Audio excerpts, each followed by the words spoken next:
یا 18 جمادی الاخر کی تاریخ تھی جب حضرت ابوبکر صدیق رضی اللہ تعالیٰ عنہ اپنے گھر والوں کے ساتھ بیٹھے آخری وصیت یہ کرتے ہیں میرا انتقال ہو جائے، مجھے غسل دیا جائے، کفن دیا جائے، تو دفن کرنے سے پہلے میرے جنازے کو رسول کریم صلی اللہ علیہ وسلم کے حجرے کے سامنے لا کر رکھنا۔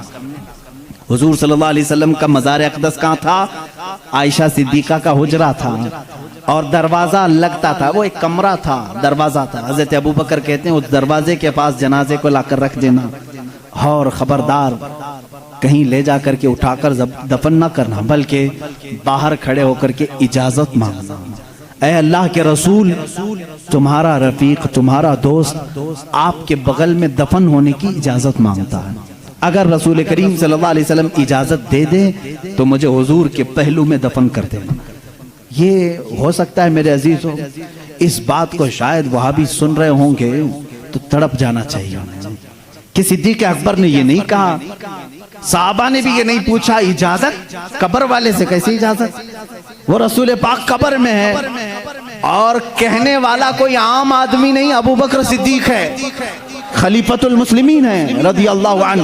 صحابہ نے بھی کچھ بھی کہا نہیں، ٹھیک ہے، سب کو شاید عقیدہ وہی تھا جو آج بریلی کے امام نے ہمیں دیا ہے۔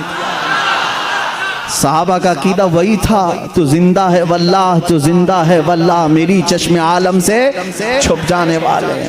اسی لیے انہوں نے نہیں کہا، پوچھا نہیں۔ وفات ہو گئی، غسل کے بعد، تجہیز تکفین کے بعد جنازہ لایا گیا، اور ان کے مطابق صحابہ نے دروازے کے باہر کھڑے ہو کر کے پوچھا بھی، اے اللہ کے رسول، آپ کا رفیق، آپ کا خلیل، آپ کا یار غار آپ کے پہلو میں دفن ہونا چاہتا ہے۔ صحابہ کا عقیدہ دیکھو، ملاحظہ کرو۔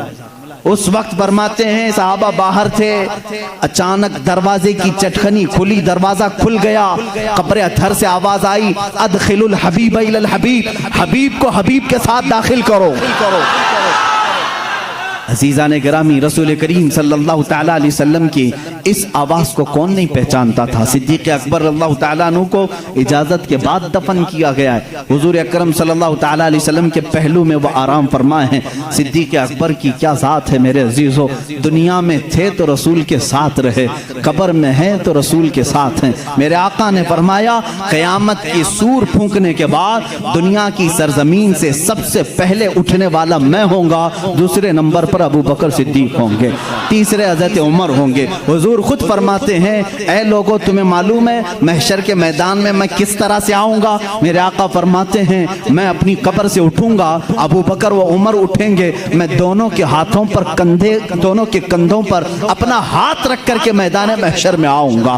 اللہ اللہ، وہ جلوہ کیسے ہوگا جب ایک وزیر اس طرف ہو، دوسرا وزیر اس طرف ہو، بادشاہ حکمت بیچ میں ہو۔ وہ قیامت کے دن ہے۔ اسی لیے میرے عزیزو، رسول کریم صلی اللہ تعالیٰ علیہ وسلم کی بادشاہت آج بھی ہے یا نہیں؟ بادشاہ کس کو تسلیم کرتے ہو؟ بادشاہ کس کو مانتے ہو؟ رسول کریم صلی اللہ علیہ وسلم کو۔ ایک محقق نے بڑے اچھے انداز میں مجھ سے ایک بات کہی تھی کہ دنیا کا نظام ہے کہ جب بادشاہ کرسی پہ ہوتا ہے تو وزیر اس کے پہلو میں ہوتے ہیں، وزیر ادھر ہے، ادھر کوئی وزیر بیٹھا ہے۔ بادشاہ جب اٹھ کے چلا گیا تو وزیر بھی چلے جاتے ہیں، وزیروں کی کرسیاں بھی خالی ہوتی۔ بادشاہ جب تک بیٹھا ہے وزیر بھی بیٹھے ہوئے ہیں، جب تک بادشاہ کرسی پر ہے وزیر بھی ہیں۔ وزیروں کا اگل بغل ہونا بھی اس بات کی علامت ہے کہ نظام سلطنت چل رہا ہے، نظام سلطنت چل رہا ہے۔ اے لوگو، تم کس خام خیالی میں ہو؟ کیوں کسی کی جے وجے پکارتے ہو؟ کیوں کسی کو بادشاہ تسلیم کرتے ہو؟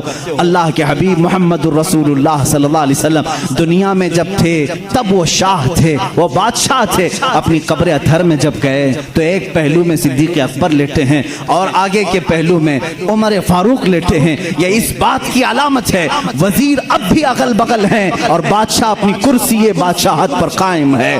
وہ زندہ ہے واللہ، تو زندہ ہے واللہ، میری چشم عالم سے چھپ جانے والے۔ جب تک یہ قبروں کا منظر قائم رہے گا سمجھنا رسول اللہ کی بادشاہت قائم رہے گی۔ آئی نئی حکومت، سکہ نیا چلے گا، عالم میں رنگ بدلا، صبح شب ولادت بجھ گئی جس کے آگے سبھی مشعلیں، شمع وہ لے کر آیا ہمارا نبی۔